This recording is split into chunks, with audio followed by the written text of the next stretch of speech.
নমস্কার বন্ধুরা, আপনাদের স্বাগত জানাই আমাদের ধর্মীয় ও আধ্যাত্মিক চ্যানেলে। আজ আমরা জানব এক মহান সন্ত কবি ও সমাজ সংস্কারের জীবন কাহিনী, সন্ত কবীর দাসের জীবন। তিনি ছিলেন এমন একজন মহাপুরুষ যিনি হিন্দু মুসলিম ভেদাভেদ ভুলে মানুষকে শিখিয়েছিলেন একটাই কথা, ঈশ্বর এক ও মানুষও এক। চলুন শুরু করি সন্ত কবীরের অনুপ্রেরণাময় জীবনযাত্রা। সন্ত কবীর দাসের জন্ম সম্পর্কে বিভিন্ন মত রয়েছে। ধারণা করা হয় তিনি 1440 খ্রিস্টাব্দে উত্তরপ্রদেশে বেনারসি শহরে জন্মগ্রহণ করেন। জনশ্রুতি আছে তিনি এক ব্রাহ্মণ পরিবারের সন্তান ছিলেন, কিন্তু পরে তাকে লালন পালন করে এক মুসলিম জুলাহা দম্পতি নিরু ও নিমা। ছোটবেলা থেকেই কবীর ছিলেন অত্যন্ত ভাবুক ও ধর্মপরাময়। তিনি দেখতেন সমাজের ধর্মের নামে ভেদাভেদ, কুসংস্কার ও অহংকার। তখন থেকেই তার মনে প্রশ্ন জাগে, ঈশ্বর কি শুধু মন্দিরে বা মসজিদে বাস করেন? কবীর দাস গুরু হিসেবে গ্রহণ করেন মহান সাধক রামানন্দকে। কথিত আছে একদিন ভোরে গঙ্গার ঘাটে রামানন্দের পায়ে স্পষ্ট করে কবীর আশীর্বাদ পান। রামানন্দের মুখ থেকে বের হয় রাম নাম, আর সেই নামেই হয়ে ওঠে কবীরের জীবনের মূল মন্ত্র। তিনি বিশ্বাস করতেন সত্যিকারের ভক্তি হৃদয়ে আছে, বাহ্যিক আচার অনুষ্ঠানে নয়। সন্ত কবীর ছিলেন এক নির্ভীক সত্যবাদী। তিনি হিন্দু ও মুসলিম উভয় ধর্মের কুসংস্কার ও ভাণ্ডামের বিরুদ্ধে শরণ হন।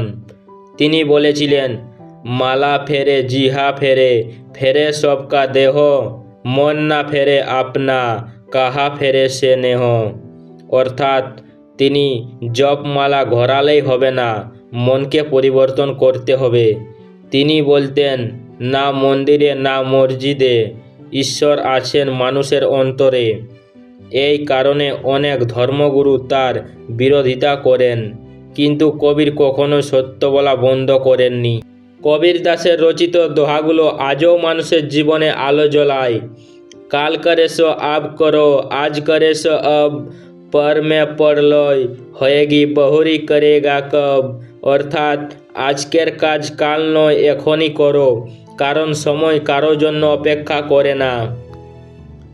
বুরা जो देखने में चला, बुरा ना मिले ना कोई, जो दिल खोजा अपना, मुझसे बुरा ना कोई।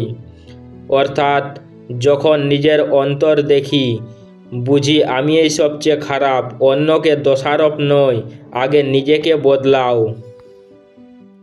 কবীরের বাণী এতটাই প্রভাবিত ছিল যে অনেক রাজাও তাকে সম্মান করতেন।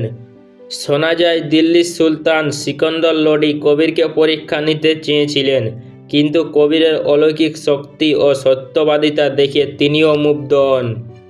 1518 সালে উত্তরপ্রদেশে মগধ শহরে কবীর দাস দেহত্যাগ করলেন।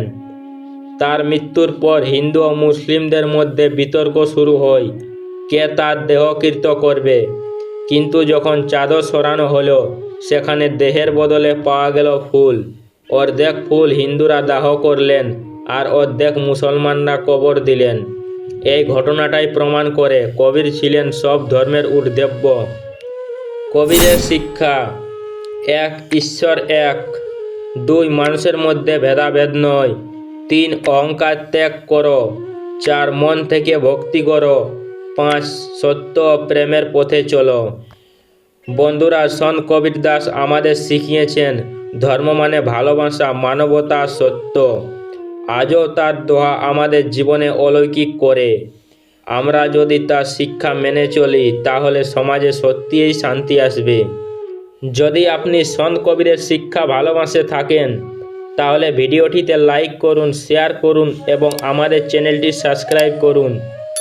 আবার দেখা হবে নতুন কোনো আধ্যাত্মিক কাহিনীর সাথে।